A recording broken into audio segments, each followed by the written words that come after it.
if we can work out what might be conflict, i.e. I promise to make sure that you will never have, terraced and apartment dwelling in the middle of Te Atatū Peninsula, that's fairly specific, and, how about I don't do that? It's also... And just quickly, when does the period start? When hearings are finished, or when the recommendations come through? Yeah. The caution needs to begin at the conclusion of the panel's hearing process. Just Friday? This week. Yeah. That's because they're So it's kind of be cautious, and then let's do some work on this. I've got Member Taipere and then Councillor Casey. Kia ora, Madam Chair. Just following on from Councillor Quack's questions. So it's all very well to say that, but if someone is evidenced to have breached that, what's going to happen? Anything? It's a bit like sharing of sensitive information. What happens? Not much. So I must... If you do it deliberately, Excuse me. Just hang on. Why don't we get our lawyer to comment rather than Member Taipere, Councillor Wood? Can we just? So I'm just asking some legal advice, not from Councillor Wood, of course. And the fact is, I say again, if that is breached, what is going to happen? Nothing or something. Will they be disqualified as a decision maker?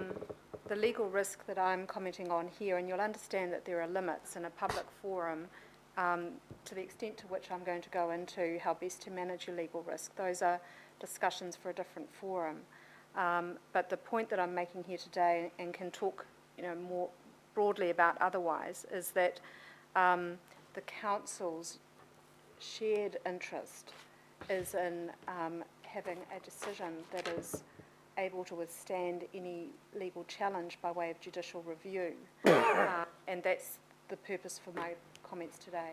So Madam Chair, can I understand that? To see there are no individual repercussions. It's a situation on the council as a whole, and how it may get contested in some legal proceeding because of a breach. Yeah. Well, obviously it would be hugely embarrassing for potentially in a court context for facts to come to light that might reflect on a person's reputation, and I'm not saying more than that.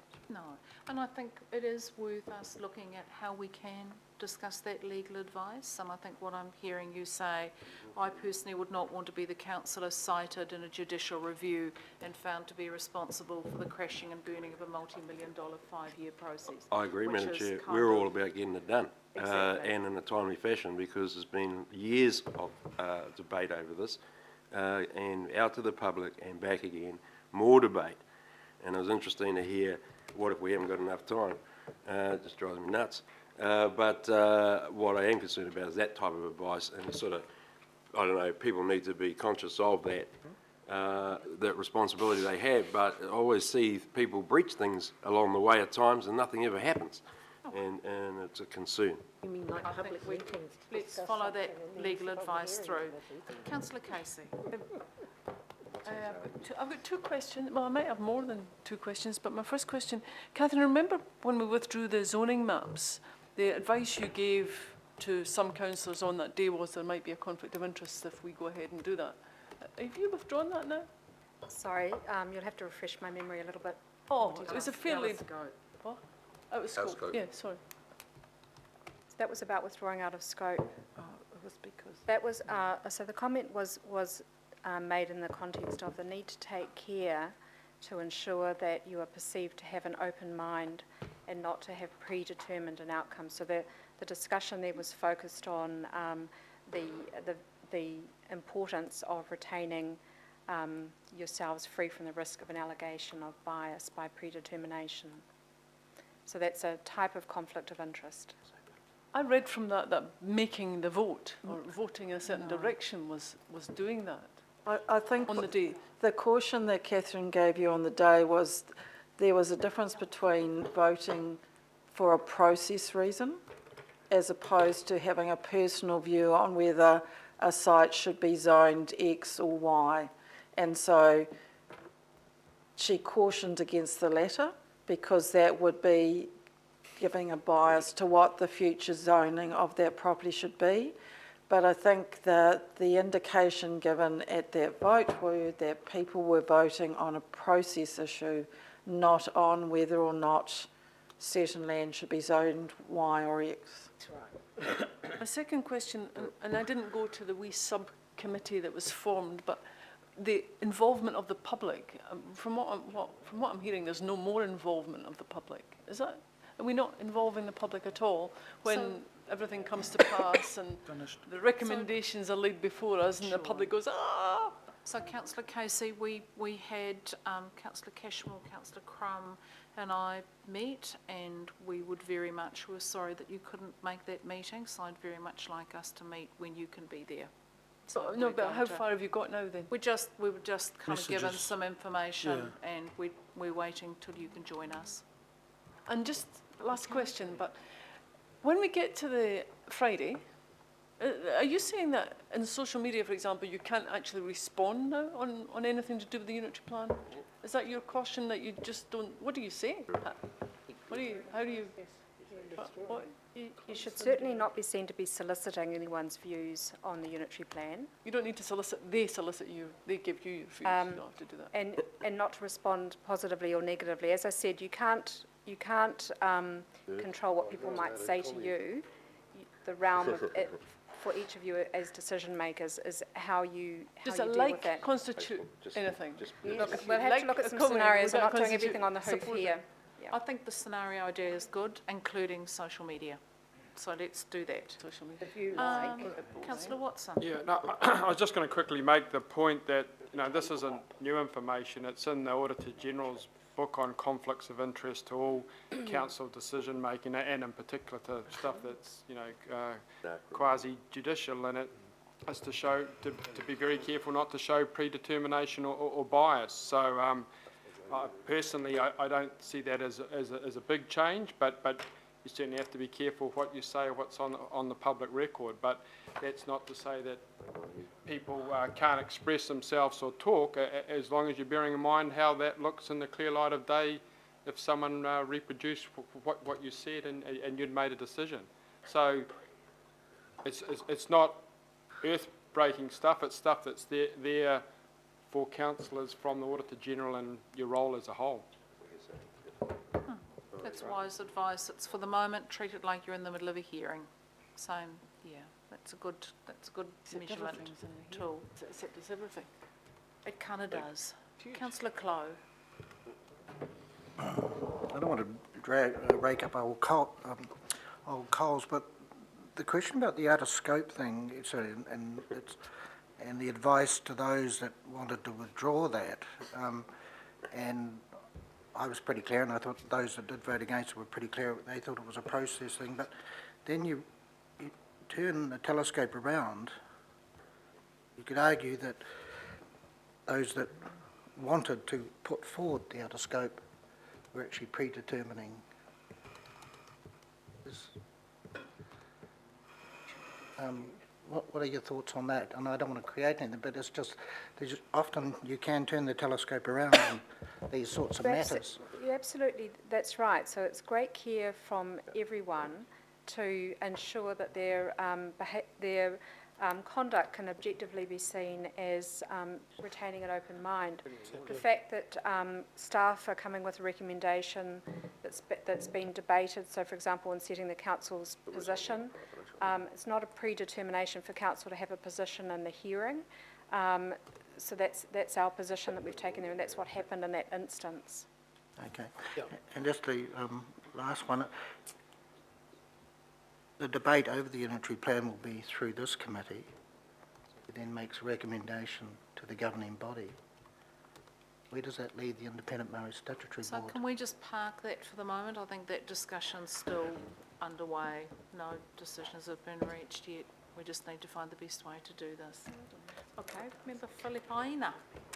Thank you, Chair, and I just wanted to flow on from what Councillor Clow was talking about, turning the telescope around. I mean, that was exactly why we ended up making the decisions we did around the outer scope, based on information, but also based as having a position heading into hearings. And that was the sole reading around mediation and just making sure we had a position for at least there. So that process was one that we had to do. And I look forward, Chair, to the discussions we had, as you mentioned, with Councillor Crum, Councillor Clow and myself and yourself and also staff. So look forward to what was discussed, Kathy, around how that information, when we get back on the 22nd of July, how that gets disseminated, what happens so there's no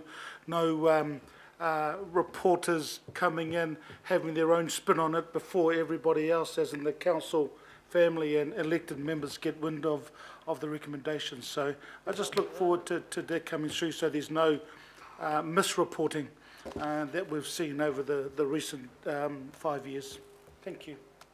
I think, at this point, without kind of labouring it too much, we are at a bit of a kind of a, not quite a clean slate, but it is time for a bit of a deep breath and a different process. I think Councillor Watson put it really, really well. And there is a kind of a collective responsibility now to make sure that we do start to progress this sensibly, because the stakes are really big and this is time for collegial responsibility. Yeah. And that has been a challenge for us, and none of us have been, I myself way included, have been above having a little stab and a crack and a go and a lash at this during the process. It kind of stops now, really, because it is just too damn big to take risks with. Member Typo. Thank you, Madam Chair. I thought, just to respond to Councillor Clow, just about the question about the board. We accept that by virtue of the Act. We're at the Auckland Development Committee only, not the governing body, although as the Chair I'm happy for us to be co-opted on for that matter. Thanks. Take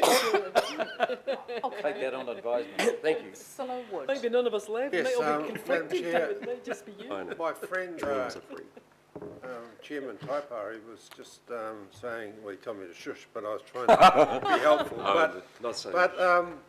If Hillary Clinton's in the gun for all these files on her server, surely I'm just going in this hypothetical situation, if there's a deliberate kind of people leak information and it has some detrimental impact, surely that must be borderline, must be criminal kind of a situation. Could be, if you knowingly do it. So I'd just like to hear what Catherine has to say about that. Catherine, are you comfortable having this discussion, or is this, I guess just while Catherine thinks for a second, we just need to be a little bit cautious. We're endeavouring to do everything that we possibly can in public. However, taking really sensitive legal advice, councillors, my job is to protect you and members of the Māori Statutory Board. I don't want us to be given legal advice that is then going to be used to target each of you individually. So my gut feeling is that we may be best to just breathe on this for a little while and let Catherine give us this advice in a different forum. So it's a very valid point to raise, Councillor Wood, but we are in a fairly challenging environment, and I don't want to put any of you at risk. I think it's probably timely that we do get some more in-depth advice in relation to confidentiality and knowingly handing it on to third parties. Yep. I think it's good advice to get, but not on the hoof. So, can I say thank you to everyone who's attended today warmly. I know you've had, particularly for the planning and reg people, Callum and your team, you've had a really long day already, so thank you for being here. It's hugely appreciated. Thank you. Facebook, we need a bigger memory now. more bites. You're at the max now. We're going to look at our emails. You're a sick man, Mr.